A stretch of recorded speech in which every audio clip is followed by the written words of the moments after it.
Okay, hey there. I am going to make a video about objectivity.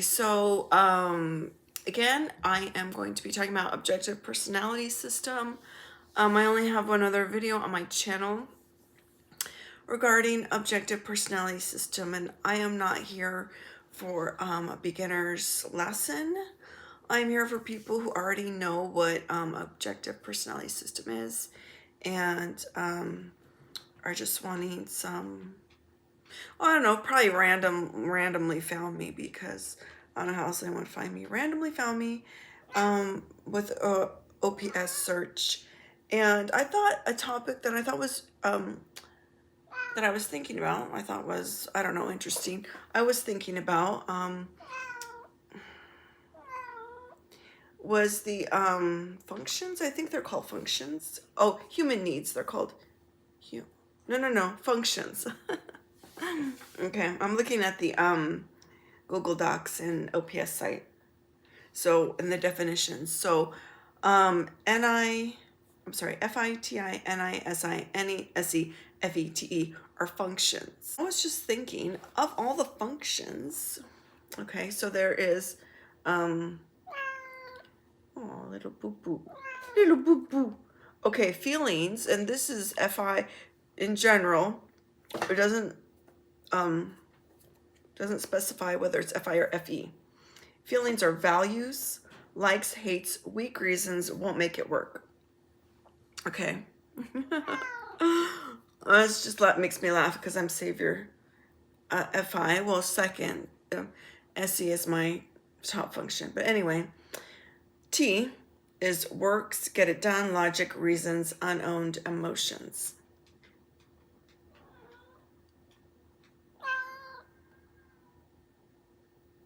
Something outside. Okay. Hopefully I can get this done before I have to go out there. So then there's intuition, which is summarizing categories, abstract, void and supporting facts. Sensory, proving, gives facts, grounded, not jumping or summarizing. So out of all these, I was thinking the only thing that is objective is sensory.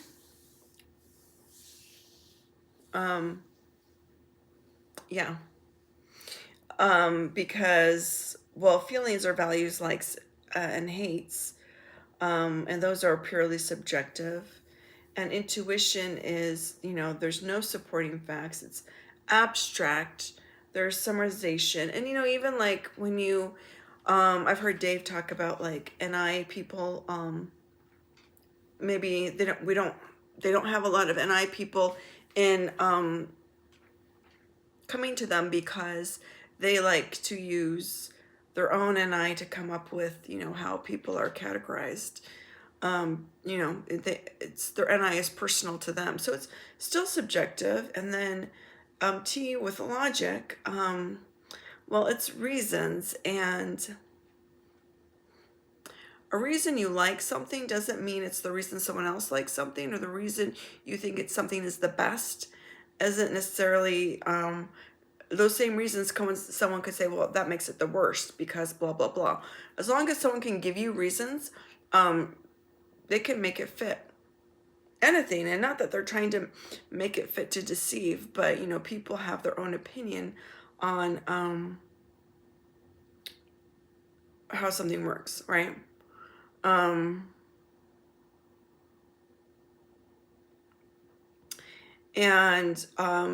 Like for instance, someone might think, well, TI works really well, and someone else thinks TE works really well. And even, TE logic, I guess when I was thinking logic, I was thinking TI when I was talking about it right there. TE logic to me is still, it's not necessarily a best thing. It's just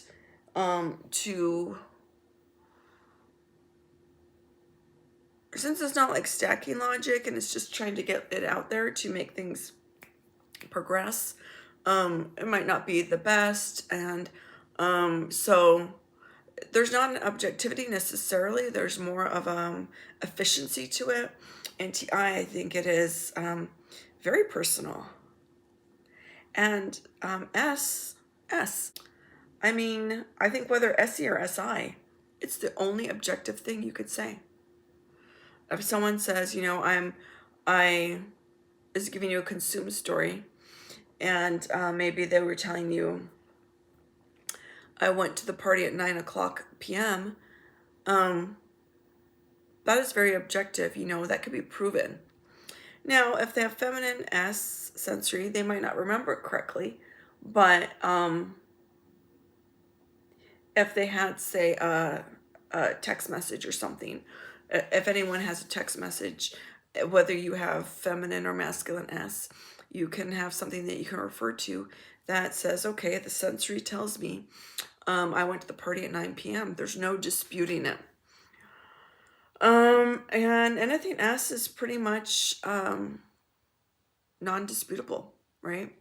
I mean, you can dispute, like I said, if it's feminine sensory, yes, you can dispute a memory. But if you have a video, if you have something like solid, like a letter, text, you know, the whatever you're talking about, if you're talking about this, you could say, well, is this blue or white, or blue and white, or green and white, whatever.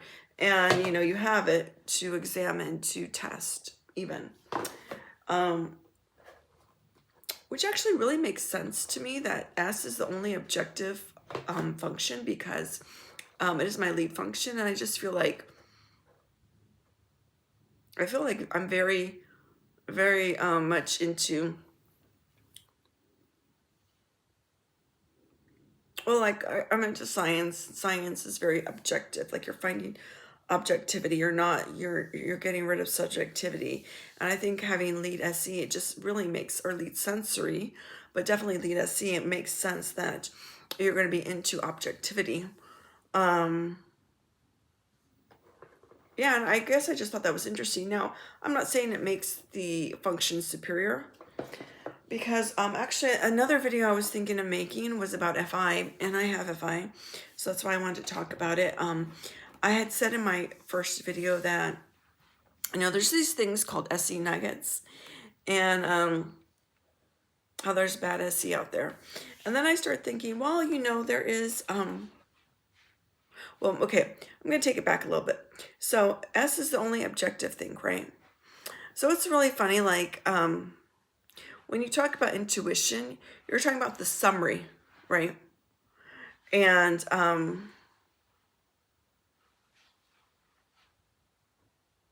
had someone argue with me that intuition was really sensory or something like that. They were saying like, oh, well, everything's sensory. And it's like, well, yes, I mean, everything is sensory, but intuition is almost glossing over, right? That's why demon sensory is sort of like surprised by sensory. You know, I'm thinking of the video where Dave Chappelle was, oh, I'm afraid of squirrels jumping out at me on the trail. And it's like, you know, afraid of sensory because you're not paying attention to it. So yes, everything is sensory, but the intuitives, I don't believe, are paying as much attention to it. And so even though everything is sensory, they're not really, intuition is not the sensory. It is not. It's the summary. And it's the gaps between the sensory. I don't know. I don't know how best to describe intuition, but it's not sensory. And yes, okay, everything is sensory because it comes in through our five senses. But your summary of something, your feelings about something, your logic about something is not sensory. That is not sensory. And that is what we're talking about. So that's why it made me think about when I said my other SE nuggets was about how SE is objective, right? This is a great companion video to my SE nuggets. So SE is objective, and when you are wanting to get an SE nugget, you want the objective, the most objectivity that you can get. So when you have someone telling you the SE, or what they think is the SE, or what they think, yeah.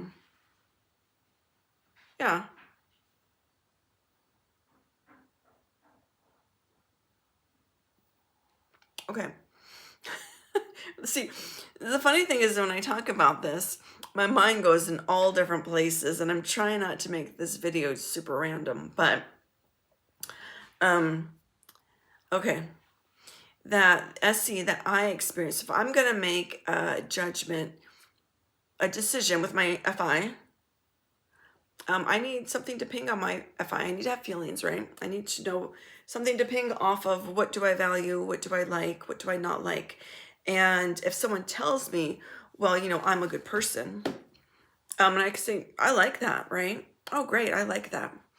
But then if I hang out with them and they're always lying and cheating and they're stealing from their friends and whatever, and then I'm like, so that's what I was saying. Okay, that's actually an SE nugget, because I'm actually seeing with my own eyes and gathering my own FI.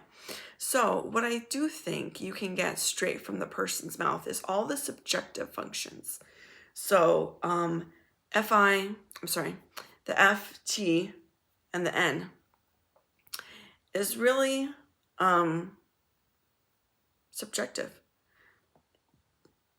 And I wanted to talk about FI because I have FI and as a savior, and I feel really confident in talking about it. I don't feel as confident about talking about T or N, so I'm going to talk about FI. And the reason why FI is, well, it's subjective. I think anyone can agree with that. Your likes, your hates, even what you value. Yeah, those are subjective, and sometimes we think we have universal values. You shouldn't steal, whatnot. But then you're like, oh, well, unless my baby's starving and they're about to die and I have to go get, steal a loaf of bread or whatever. Things like that. Or certain cultures do things maybe that are taboo in other cultures. And so you can see how values can be movable, and sometimes they seem universal, but they're really not. And even religion, like I took a religion class in college, and being lead SE, I felt like I really saw how it was very subjective and very cultural. Religion's a very cultural thing to me. It is not facts. It is not objectivity. I'm not saying it's bad, but I remember first day of class, we had to put a definition of religion, and I think I pretty much nailed the textbook definition without even opening the textbook, because I was just like, yeah, it's very subjective and cultural and value driven, and because, that's why we have different religions. And, but anyway, FI is, subjectivity is not something you can argue with. I guess this is where I'm going with this. It's not something you can argue with. So if I don't like something or I like something, can you argue with that? People do, because if you don't like the same movie they like, and sure, you might be able to convince them or have them, usually if you could, like, say a movie, two people feel differently about a movie, and you could say, well, I liked it because, and you can maybe add a perspective that the person didn't see, and they might say, well, you have a point. But how many times do you really change someone's opinion? How many times, I know I'm not saying it never happens, but how often are we really changing their opinion? And if you are, it's not because it's something objective. It's more because you shined a light on a perspective they didn't see. But let's just think simply, and I always used to think this when I was a kid. I was like, how come everyone wants cherry flavor, right? No one wants orange, right? Cherry flavor and orange. So if everyone wants cherry flavor and we have a variety pack of lollipops, we're all going to want the cherry one, and not many people are going to like the orange. So then I decided, because of that, I was going to like grape, because grape wasn't cherry, but it was an orange, and grape became my favorite. So I was just like, it's going to be not as scarce as cherry, but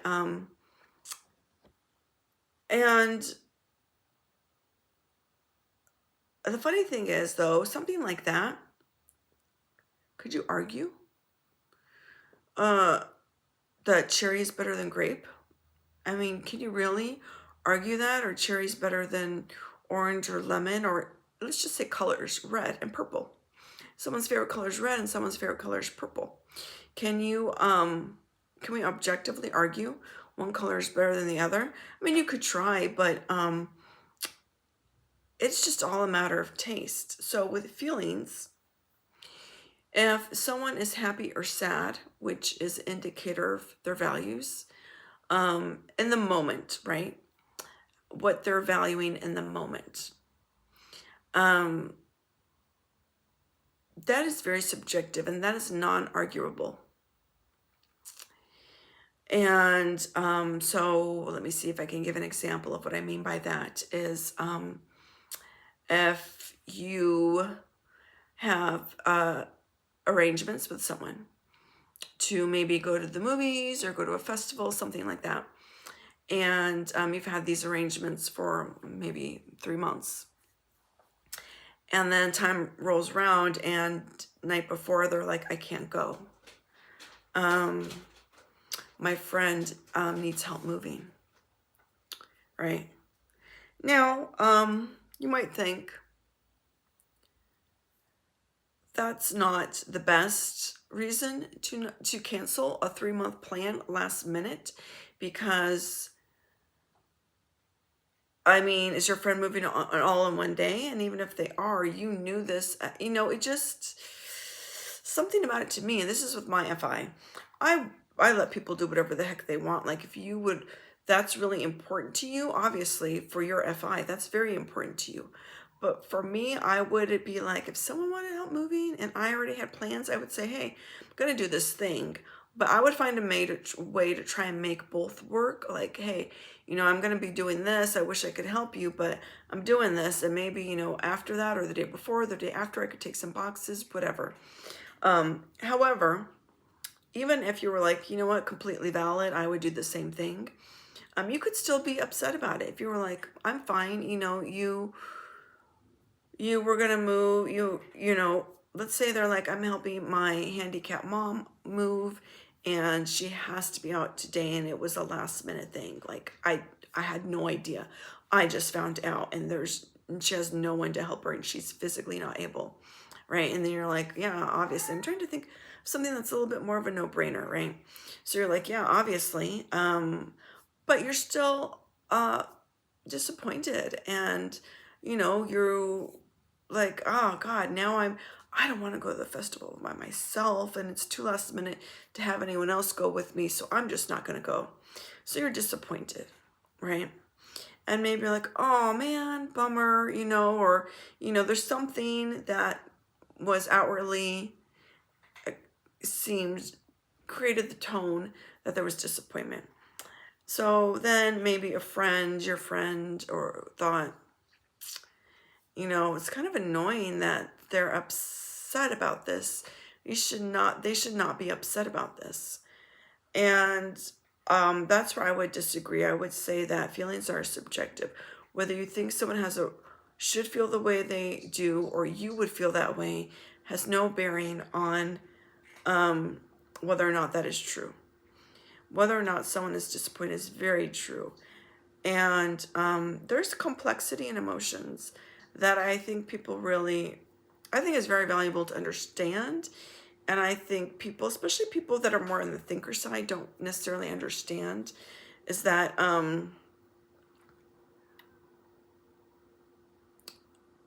emotions are really highly valuable.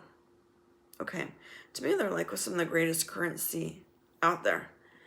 And not currency you can exchange, but why did I say currency? Well, because they're like currency was the wrong word. They're like a marker, milepost marker, or a indicator, or something like that. And they will point to what you value and what you need. And they're also complicated, right? So this is a very interesting thing about feelings, right? That make them a little bit delicious, I would say. Like if you have conflicted feelings. This is where I mean they're complicated. So everyone's had conflicted feelings. It's when you stay in a bad situation, right? And so they might think, well, can we really judge someone for staying in a bad situation? If you really knew how they were feeling, I think you would understand where someone's coming from, because if someone comes to you, let's just say a friend comes to you and they're in a bad relationship and they're tormented and sad about whatever it is. I don't know what it, could be any number of reasons. Maybe their partner is very distant or something like that. And it's been going on for a long time. And, they're very, very upset about it. But let's just say it just keeps going on and on and on, and they're still in their relationship, right? So I think sometimes people can get annoyed by that, because they're like, if you're in pain, you should get out and get rid of that pain. But the reason why feelings are complicated is because if someone is staying in something that seems like there's something going on here, right? This is a little more complicated than I can really understand. There is a reason the person is staying. And people will never meet a need. So if they're like, I have a need for closeness and companionship that's not being met because my partner's so distant, and someone's like, just leave them and date, take time to yourself for a little bit if you need it, and then start dating and find someone new. Well, they might have that need for closeness and companionship, but if they're not leaving, the reason is because there's another need that is being met in that situation that they're not willing to get rid of right now.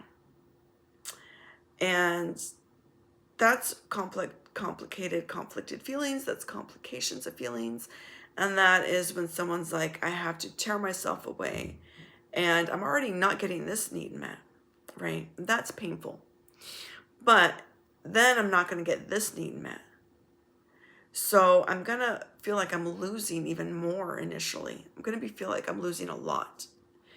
And I'm not willing to do that right now, because this need that is being met is so great. And the thought of losing that is not something I can bear right now.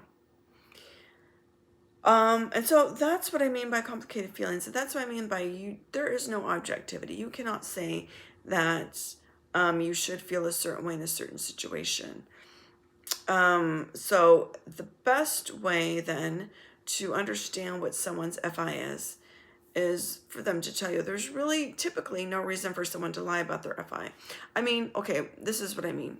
It's not that there's no reason for them to lie, but people will always know what their FI is. Then now I say it and I'm like, maybe not. I think most people will know what their FI is, unless some people are not in touch with their feelings. But I think there's still a genuineness behind it. I think for the most part, if someone's not in touch with their feelings, they might be like, I don't know what I'm feeling, right? And that might be true. It might be really hard for them to dig down and have their feelings. Someone else be like, well, I know I'm angry right now. And then someone else might be like, well, in their head, they might be saying, I know I'm angry right now, but I'm going to say, I'm fine. Either way, the person knows. They know I'm angry. They know I'm angry and I'm telling the truth. They know I'm angry and I'm lying. They know that I can't really uncover my feelings. When I was talking about the SC nuggets and what was bad SC is when the person is saying one thing and not aware that they were, it was bad SC. Here, I think when you say I'm fine, when you're not feeling good, it's bad FI, you're not telling the truth. It's not really bad FI, but it's, you're not telling the truth. And that's kind of like SC. When you're telling someone how you feel, you're giving them SC, but it's how you feel, so it's your FI. That's how I see it, and I think that's when everyone thinks everything's SC. I think when it's verbally told as like it's almost, verbally told like a written word, to me that's more SC, but actually felt like what I feel is my FI. So I don't know, I'm going off in different tangents here. So I hope that makes some sort of sense. I didn't really blast too much about it because I just wanted to get my ideas out here on the subject. And just about the objectivity of sensory. And, you know, it just makes so much sense in my life that I am lead sensory. Like, it's my number one function. It makes a lot of sense when I think of it that way, because things I'm drawn to. And like when I was young, I used to be a hardcore atheist. You know, I've changed since then. I'm agnostic now, but I was like atheist. There, you know, I know, like, no, or not that I guess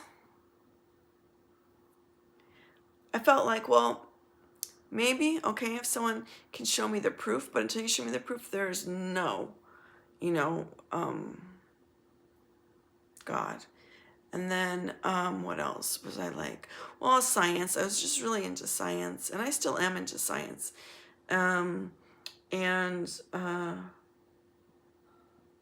yeah, I think people tend to think thinking is the objective. Maybe not everyone does think it's the objective one, but I think people tend to think that thinking is objective, but it's not. And I would love to do videos on that, but then it's gonna be like I'm making fun of thinking, because I am a savior feeling, so I don't necessarily want to make fun of thinking, but I might if I make a video about it, just because, I mean, I'm not. So I'm gonna be like, oh, but feelings superior because I have FI. But anyway, you know, I'm gonna try and find enough, gather enough thoughts about it to where I can have a decent discussion about it without being too much thinking F is superior. Although I might say something about it, but you know, not, yeah, you know what I mean? You know, it's like a double deciding thing about feeling, thinking. You know, one's good, one's bad, but yeah, feeling's always better. But no, thinking is good. So that's I'm going to double decide about it. Get enough information to where I can give a nice double deciding video on F versus T. But actually not really F versus T, but T. And I'm going to probably want to do a little bit of verses. So we will see. Other than that, yes, I am doing fabulous here. I love this night glowy light. Oh, that's because I have that lamp on right now. I just see the lampshade. Yeah, it's a nice shade. I mean, shade of light, shade of color. And that's it for now. And I will be back with maybe some things on tea thinking, logic, reasons, and that kind of stuff.